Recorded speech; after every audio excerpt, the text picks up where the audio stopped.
This is TMR News.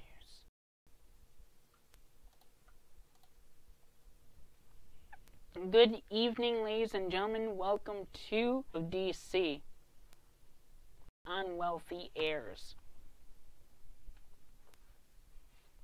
The 227 to 205 vote on the Tax Cuts and Jobs Act is a victory for Speaker Paul Ryan and for President Trump, who spoke to Republican members ahead of the vote. According to Paul Ryan in a press conference after the vote, this country has not rewritten its tax code since 1986. The powers of the status quo in this town are so strong, yet 227 men and women of this Congress broke through that today. But the legislation will face an uncertain future in the Senate, where Republican leaders are still trying to build consensus among members for their own tax bill, which contains significant differences. The JCT, the Joint Committee on Taxation, delivered the bill a blow with an analysis that predicted it would raise the average tax rate for Americans making under $75,000 by 2027 because of the Obamacare bit that we expressed before.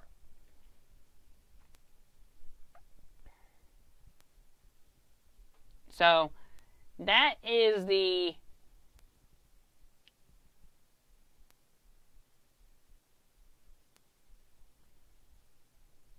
current state within our taxing laws.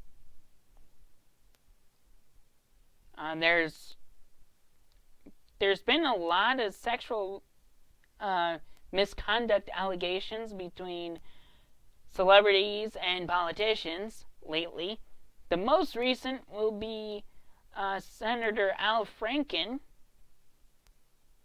He was just recently accused of forcibly kissing and groping a woman who's a radio news anchor.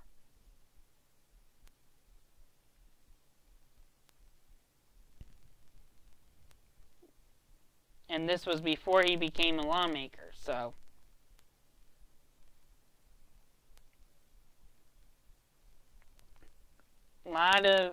and not only that, we know in the celebrity world, the most recent has been Kevin Spacey.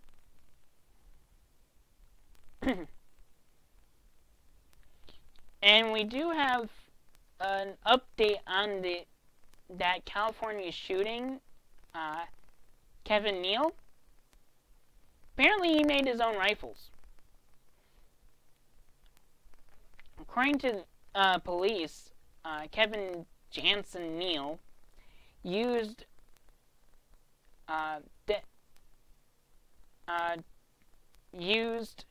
two AR-15 type semi-automatic rifles with multi-round mags that he assembled himself. Police told NBC News.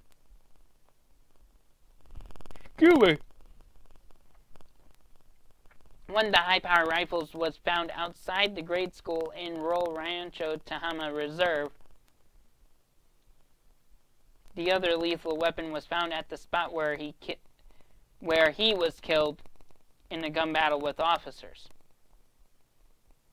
He exploited a legal loophole that enabled him to get around California's tough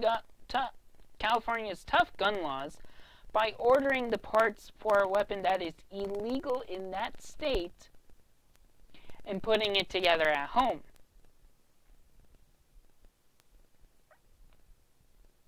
A retired technical support expert with the Federal Bureau of Alcohol, Tobacco, Firearms, and Explosives said this: as long as it's not restricted in the state of their residence and the person is not prohibited, anyone can manufacture a sporting firearm for person use.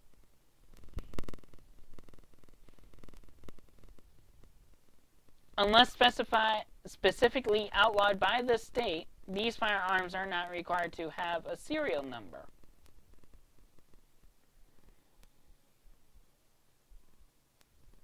Police didn't say whether the weapons had serial numbers or not. So that is the latest spin on that story.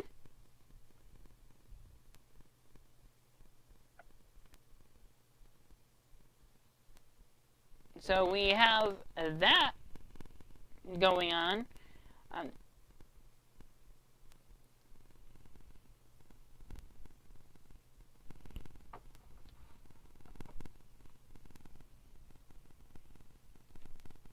And now we'll go on to weather, where today was a pretty nice day. Not too crazy weather-wise. A sprinkle here, but during the midday hour, but not too crazy. And here's what we're going to be looking at for the next 5 days, rather.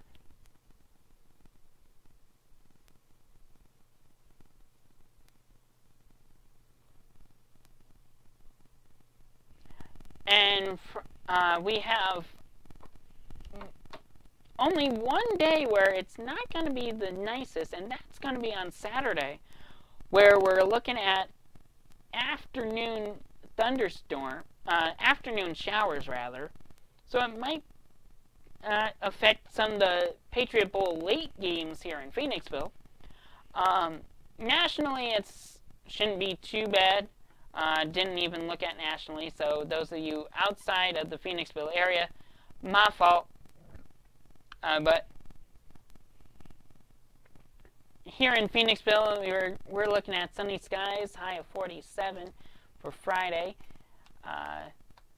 Then a warm up to 52 on Saturday, before dropping back to 47 on Sunday after that rain passes through. Mostly sunny Monday, but chilly, 44 degrees.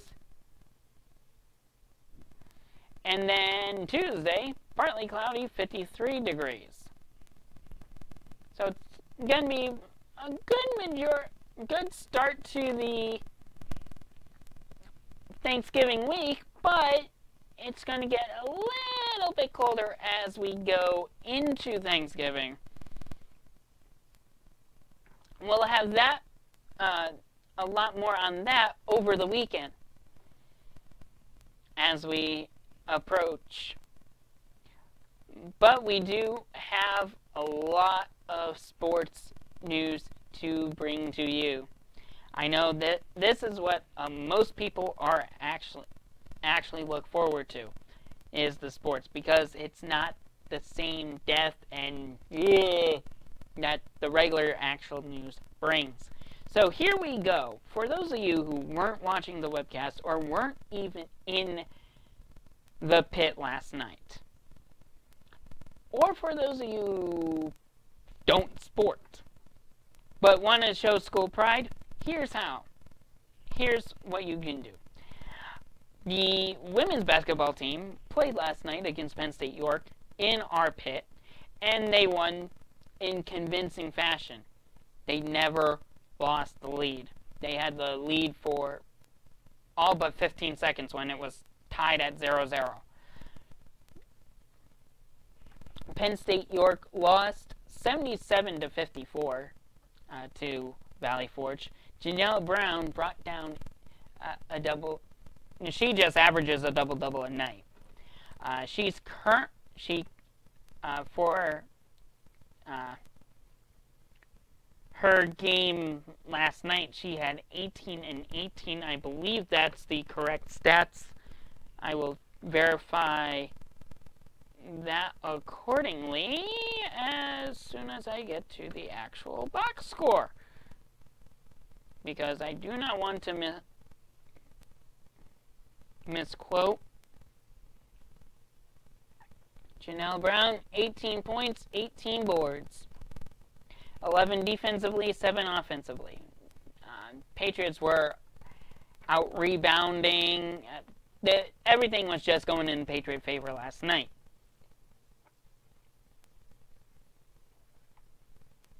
So for those of you who are wondering about Janelle Brown's points and rebound totals, I have them for you because I feel that might be important. In points, Janelle has 884 after one game of her junior season, and 679 total rebounds. So, needless to say, I believe she's going to be hitting the 1,750 rebound mark very quickly this year. So, that's your... we do have more sports info to tell you about. Both Patriot basketball teams will be in action this weekend, starting tomorrow. Women's basketball is going to be out, well, not out, but up in Allentown at Muhlenberg College, where they will be facing first Lycoming College tomorrow at 1 o'clock. And then, depending on how they finish, they'll either face the winner or the loser of Muhlenberg and Notre Dame of Maryland on Saturday. Consolation game would be at 1, and the championship game at 6 p.m. The Friday game is at 1 p.m. For men's basketball, they're out at and the women's basketball is the Scotty Wood tournament. For men's basketball, they're out in Beaver Falls at Geneva for the Coaches versus Cancer Classic. Men's basketball facing Geneva on Friday at 7:30 p.m. and they will be facing Grove City on Saturday. And that will be their game against Grove City will be at 1 p.m. Saturday. So that is your UVF sports update. For any more Valley Forge Patriot news and updates, you can go to uvfpatriots.com or follow the UVF Athletics Facebook for updates. Moving on to baseball awards. We were off the air before we were able to get you the Cy Young Award winners. We did not even post them, so that is our fault for not keeping up with that. But for those of you who did not notice, it was Max Scherzer of the Nationals for the National League and Corey Kluber for the American League for Cy Young. Corey Kluber of the Cleveland Indians. And for the MVP awards, it is Giancarlo Stanton of the Marlins and Jose Altuve of the Astros as the MVPs. Great job to both of those players for stellar seasons. Great job to all the nominees for their seasons, because that is always a plus to have a great season to be even recognized and a candidate for the award. And currently, right now, for those of you wondering and not actually watching the game, the Thursday night football game, it is Steelers leading right now 14 rather, with 11:41 left to go in the third quarter.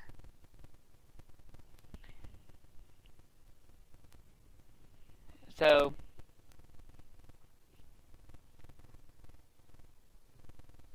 Steelers have had a rough go as of late, especially coming off the bye and then having the short week. So we'll see how they fare after the rest of this half. Usually they tend to be a second half team. So hopefully, for Steelers fans' sake, they'll come back. But we'll see. And actually, that's really everything for me here on TMR.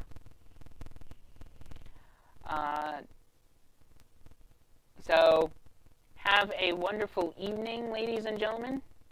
We'll see you next time. And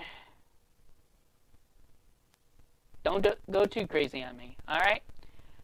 We will not be on the air tomorrow because of me being off-site.